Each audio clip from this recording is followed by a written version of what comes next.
Hello दोस्तों, कैसे हैं आप सब। आज की हमारी कहानी है औकात। अगर अच्छी लगे तो चैनल को लाइक, शेयर और सब्सक्राइब करना ना भूलें। माँ, आप मेरी बात भी तो सुनिए। वो लोग बहुत पैसे वाले हैं, हमारा उनका कोई मेल नहीं है। हाँ भाभी, रमेश ठीक ही तो कह रहा है। रिश्ते हमेशा बराबर वालों से बनाने चाहिए, तभी परिवार में तालमेल बना रहता है। ऐसा कुछ भी नहीं है सुषमा, शादी हो जाने के बाद सब ठीक हो जाता है। बड़े घर की लड़की आएगी तो हमारा भी रुतबा ऊंचा होगा, 4 लोगों के बीच मेरा भी उठना बैठना होगा। अंशु की शादी में तो तेरे पापा ने अपनी मर्जी चलाई, लेकिन अब नहीं।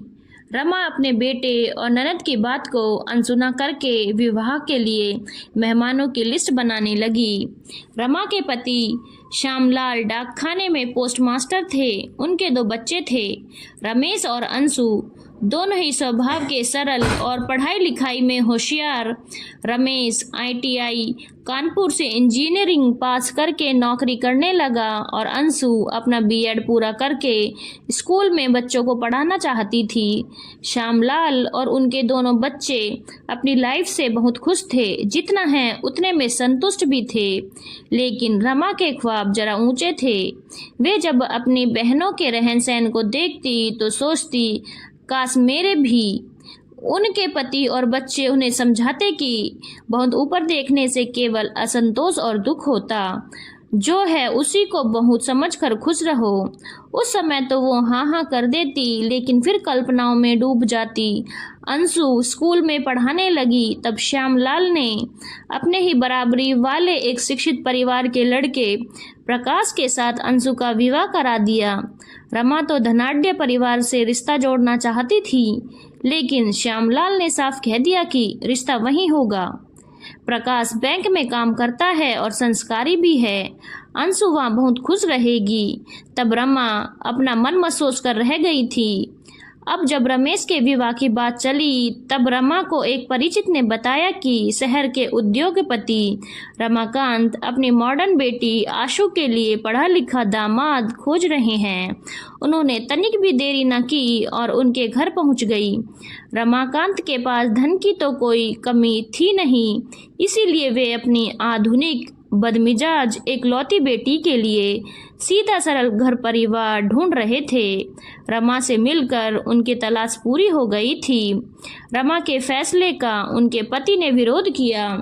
अंशु ने अपनी माँ से कहा कि भैया की शादी उनकी पसंद की लड़की से ही कीजिए, अपनी इच्छा उन पर मत लादिए। कहीं ऐसा ना हो कि उनकी ननद ने भी उन्हें समझाया। रमेश ने भी कहा कि मैं तो सादगी पसंद लड़का हूँ, आंसू के साथ मेरा निभाव नहीं हो पाएगा। लेकिन उन्होंने किसी की एक न सुनी। विवाह बड़ी धूमधाम से संपन्न हुआ। पूरा खर्चा रमाकांत ने किया। रमा के रिश्तेदारों ने तो खूब प्रशंसा की। रमाकांत ने अपनी बेटी को दहेज में एक फ्लैट भी दिया, जिसमें वे परिवार सहित शिफ्ट हो गईं। रमा अपने पड़ोसियों रिश्तेदारों के आगे बहू और उसके परिवार का खूब बखान करती। उन्हें आशु का घूमना फिरना, पार्टी करना बहुत अच्छा लगता था। रमेश जाना नहीं चाहता था तो वे उसे उकसाती। धीरे धीरे रमेश भी आशु के रंग में रंग गया। 1 साल बीत गया तब रमा बहू को बच्चे के बारे में बोली। सुनकर आंसू बिफर पड़ी। मैं आजाद ख्यालों वाली लड़की हूँ, बंधन मुझे पसंद नहीं। आपको चाहिए तो कर लो। रमा को तो जैसे काठ मार गया। बेटे ने भी माँ को ही समझाया। वो चुप रह गई कि साल भर में बहू को समझ आ जाएगी, लेकिन ऐसा नहीं हुआ। रमा अपनी दादी बनने की इच्छा कभी बेटे तो कभी बहू को कहती और तब घर में कलह होने लगता। एक आध बार तो आशु ने यह भी कह दिया कि मेरे डैड ने आपको रहने के लिए फ्लैट दिया है तो खुशी रहिए ना।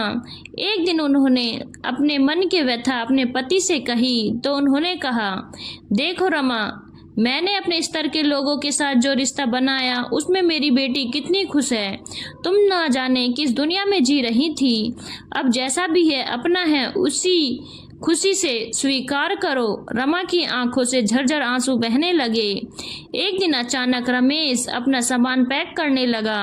रमा ने पूछा तो आशु बोली, रमेश का प्रमोशन हो गया है तो मेरे डैड ने हमें एक बंगला गिफ्ट किया है। अब रमेश का हाई सोसाइटी में उठना बैठना होगा। यहाँ तो आप रोज कोई ना कोई ड्रामा क्रिएट करती रहती हैं।